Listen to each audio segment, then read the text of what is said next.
그래서 우리 성도들 지켜주시기를, 새 힘 주시기를 주님의 이름으로 축복합니다. 아멘. 오늘은 이사야서 33장부터 38장인데요. 이사야서의 흐름이 거의 동일합니다. 하나님의 백성, 잘못하고 있는 하나님의 백성들에 대한 심판과 회복. 그러나 이방인에 대해서는 경고와 멸망, 선포.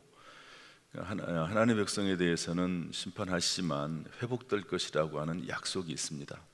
그러나 이방인들에 대해서는 멸망을 선포하시죠. 그러다가 36장 정도가 되면 히스기야 왕의 역사 이야기, 앞부분은 대부분 경고, 심판, 멸망 이런 것들은 예언의 성격이 강합니다. 그러다가 역사적인 이야기로 돌아오죠. 계속 반복됩니다. 역사 이야기로 가는 것 같다가도 예언이 되고, 예언을 하는 것 같다가도 다시 역사로 돌아오고, 이런 형태로 진행이 되는 것이 이사야서입니다. 히스기야 왕의 이야기는 다음에 하려고 합니다. 이미 또 반복됐기도 했고요. 중요한 요점이 있다고 하면 아수르라고 하는 큰 나라, 이 싸움을 엄청 잘하는 그런 나라가 공격을 해오는데 그 위기에서 벗어난다 하는 내용입니다. 이미 북쪽 이스라엘은 이 아수르 왕 사네립, 또 군대 장관인 랍사게에게 이미 멸망됐습니다. 그런데 이 남쪽의 유다는 살아 있는 거죠. 회복이 됩니다. 견뎌냅니다. 그 이유는 히스기야. 히스기야라고 하는 이 왕, 참 한 사람이 정말 중요합니다. 히스기야라고 하는 이 사람, 기도하는 사람, 그리고 선지자 주의 종과 함께 힘을 모을 수 있는 사람, 백성들을 위로하고 격려하고 하나님을 믿는 믿음으로 인도할 줄 알았던 이 왕, 이 한 사람 때문에 제가 볼 때는 남유다의 멸망이 연장됩니다. 뒤로 밀려나는 거죠. 이런 전체적인 흐름 가운데서 하나님은 어떤 분이신가? 우리 34장 16절 말씀 읽어보겠습니다. 34장 16절 말씀 다 같이 읽어보죠. 시작. 너희는 여호와의 책에서 찾아 읽어보라. 이것들 가운데서 빠진 것이 하나도 없고 제 짝이 없는 것이 없으리니 이는 여호와의 입이 이를 명령하셨고 그의 영이 이것들을 모으셨음이라. 물론 여기에서 나오는 여호와의 책은 우리가 지금 보고 있는 이 성경책 전체를 말하는 건 아닙니다. 시대가 아직 성경책을 만들 때가 아니니까요.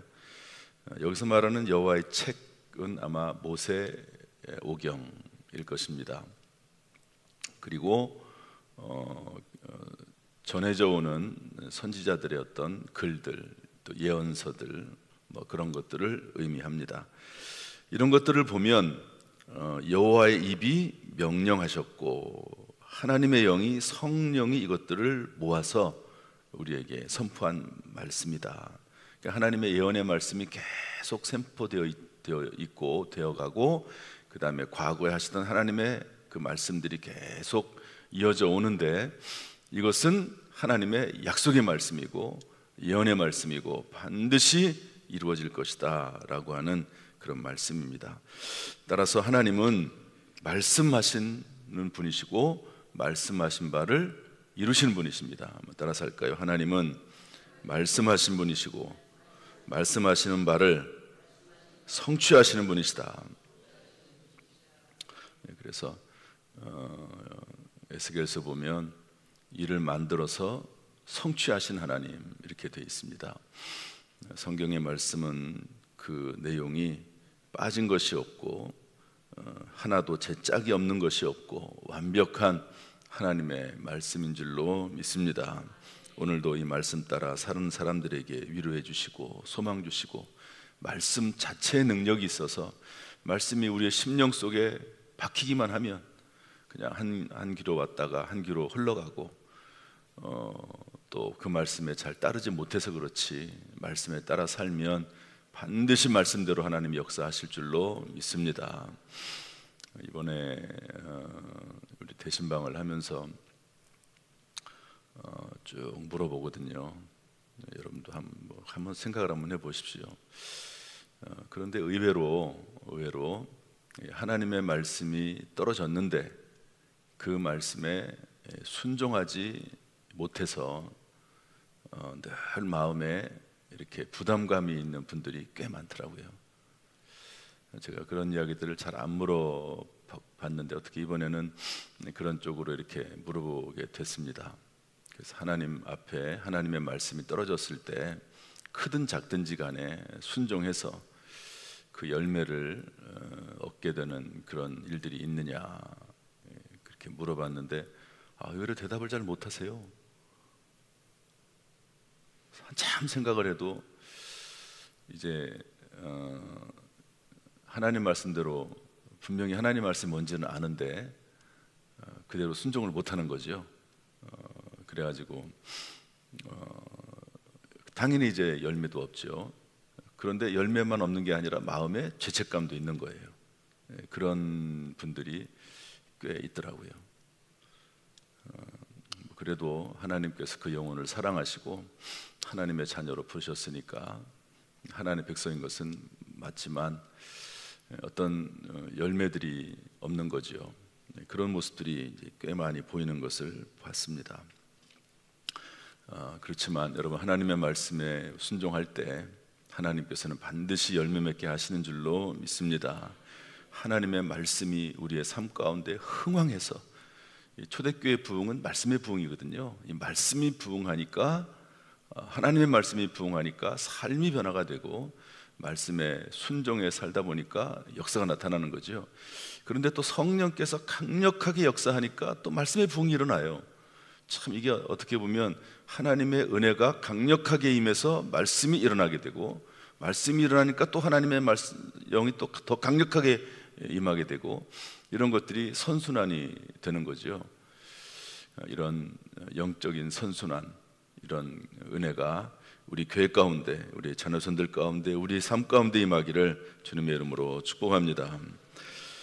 두 번째로 오늘 성경 말씀에서 주고 있는 교훈은 뭔가 하는 건데요, 우리 3절 4절 35장 3절 4절 말씀 읽어보겠습니다. 3절 4절 시작. 너희는 약한 손을 강하게 하며 떨리는 무릎을 굳게 하며 겁내는 자들에게 이르기를 굳세어라, 두려워하지 말라. 보라, 너희 하나님이 오사 보복하시며 갚아주실 것이라. 하나님이 오사 너희를 구하시리라 하라. 한번 따라서 할까요? 굳세어라, 두려워하지 말라. 다시 한번, 굳세어라, 두려워하지 말라. 하나님이 회복시키실 것이다. 지금은 워낙 이스라엘 백성들이 실수하고 잘못하고 회개하지 않고 우상 숭배하고 하나님이 심판하시겠다는 거예요. 경고했음에도 불구하고 계속 그렇게 나가니까 하나님 심판하시겠다는 겁니다. 그러면서도 70년이 차면 내가 너희를 회복시켜 주겠다. 그러니까 너희들이 끝까지 남은 자가 되고 굳세어라, 두려워하지 말아라. 여러분, 그리스도 예수 안에서 하나님이 우리를 회복시켜 주시는 줄로 믿습니다. 이것을 믿고 그리스도를 붙잡고 그리스도 예수 안에서 끝까지 굳세고 두려워하지 않을 것을 우리에게 주문하고 있습니다. 이제 그 뒷부분의 내용들이 쭉 이제 나오는데요, 그런 과정 속에서 하나님께서 어떻게 하시냐면 4절에 보니까 너희 하나님이 오사 보복하시며 갚아주실 것이라. 하나님이 오사 너희를 구하시리라. 때가 되면 너희를 구하시리라. 왜 굳세고 담대해야 되냐면, 두려워하지 말아야 되냐면, 하나님의 대역전극, 하나님께서 우리를 회복시켜 주실 것이기 때문에, 그리고 우리를 멸망시키려고 했고 우리를 괴롭혀왔던 아수르, 바벨론, 이런 나라들이 멸망하고 너희들이 회복될 것이기 때문이라고 성경은 알려주고 있습니다. 대역전극을 일으키시는 분이 하나님이시다 하는 것을 말씀해주고 있습니다. 하나님은 우리의 구원자이시고 우리의 모든 환경을 변화시켜 주시는 능력 있는 하나님이신 줄로 믿습니다. 5절 말씀에는 뭐라고 되어 있냐면요, 그때 맹인의 눈이 밝을 것이며 못 듣는 사람의 귀가 열릴 것이며, 또 이제 뒤에 쭉 나옵니다. 사슴같이 뛸 것이고 사자가 우리를 해하지 못할 것이고.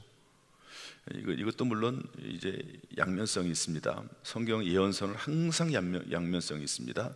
현재 그리고 연장돼서 마지막 날 주님이 오실 때, 그러니까 언젠가는 70년이 차면 회복이 될 것이다, 이 땅에서. 그리고 영원한 하나님의 나라가 임할 때 완전히 회복이 될 것이다 하는 거거든요. 이중성이 있습니다. 또 긴장성이 있습니다. 여러분, 우리의 삶 가운데 어려운 일이 있을 때 하나님께서 우리를 회복시켜 주시는 은혜가 있을 줄로 믿습니다. 그러나 완전한 회복은 하나님 나라 천국에서 임하게 되는 줄로 믿습니다. 이 땅에서는 어쩔 수가 없습니다. 나이가 들면 힘들죠. 나이가 드는데 20대 30대처럼 나이가 70이 되고 80이 되는데 20대 30대처럼 그렇게 건강을 유지한다, 그런 경우는 없습니다. 나이가 들면 육체는 점점 연약해지죠. 사도 바울도 그랬고 아브라함도 그렇고 다 그런데요. 그러나 영원한 하나님 나라가 우리에게 예비되어 있어서 그 나라에서 완전히 우리에게 대역전극이 펼쳐지게 될 줄로 믿습니다. 이 땅에서의 회복을 믿으면서 굳세고 두려워하지 말고 영원한 하나님 나라가 있음을 믿고 굳세고 두려워하지 않는 저와 여러분 될 수 있기를 주님의 이름으로 축복합니다. 8절부터 10절에는요, 이 구속이라는 말과 속량이라는 말이 계속해서 나옵니다. 그래서 우리가 구속받았기 때문에 굳세어라, 두려워하지 말아라. 이사야서 43장 1절 보면 야곱아, 너를 창조하신 여호와께서 지금 말씀하시느니라. 이스라엘아, 너를 지으신 이가 말씀하시느니라. 너는 두려워하지 말라. 내가 너를 구속하였고, 구속이 감옥에 가둔다는 말이 아니고 구원하고 속량했다는 말입니다. 내가 너를 구속하였고 내가 너를 지명하여 불렀나니 너는 내 것이라. 한번 따라합시다. 내가 너를 지명하여 불렀나니 너는 내 것이라. 하나님 그렇게 말씀하시는 거예요. 너는 내 것이라. 나는 누구의 것이라고요? 하나님의 것이다. 따라합시다. 나는 하나님의 것이다. 나는 하나님의 소유다. 여러분, 이 사실로 인해서 담대하게 또 굳세어라, 두려워하지 말라. 나의 소속은 하늘나라고 나의 소유는 하나님이시고 하나님이 나를 보살피시고 영원한 나라로 이끌어 가실 것이고 하나님 나를 버리지 아니하시고 지명하여 불렀나니 나는 하나님의 것이다. 이 믿음에 굳게 설 수 있기를 주님의 이름으로 축복합니다. 오늘의 기도가 있습니다. 기도. 성경에 나와 있는 분들은 뭐라고 기도했을까? 우리 33장 2절 말씀 보겠습니다. 33장 2절 말씀 이렇게 기도했는데요. 한번 읽어보겠습니다. 시작. 여호와여, 우리에게 은혜를 베푸소서. 우리가 주를 앙망하오니 주는 아침마다 우리의 팔이 되시며 환난 때 우리의 구원이 되소서. 따라서 합시다. 하나님, 우리에게, 나에게 은혜를 베풀어 주세요. 여기 그렇게 기도했습니다. 그렇지, 은혜를 베푸소서. 그 다음에 우리의 구원이 되소서. 하나님 나를 구원해 주세요. 하나님 나를 살려주세요. 그렇게 구원했습니다. 기도했습니다. 아침마다 우리의 팔이 되시며, 아침에 하나님의 말씀을 묵상하고 아침에 하나님 앞에 기도하고, 우리로 말하면 새벽기도 나와서 하나님 앞에 부르짖고 하나님 앞에 기도할 때마다 하나님 우리의 팔이 되어 주시며 우리의 구원이 되어 주옵소서. 이렇게 기도했습니다. 저와 여러분도 아침마다 하나님 앞에 나를 구원해 주세요. 오늘 하루 구원해 주세요. 오늘 하나님 은혜를 베풀어 주세요. 이런 기도가 저와 여러분의 기도가 되기를 바라고, 하나님께서 이 말씀 그대로 우리에게 은혜 베풀어 주시기를 주님의 이름으로 축복합니다. 우리를 구원해 주시고 살려 주시기를 주님의 이름으로 축복합니다. 우리를 회복시켜 주시기를 예수님의 이름으로 축복합니다.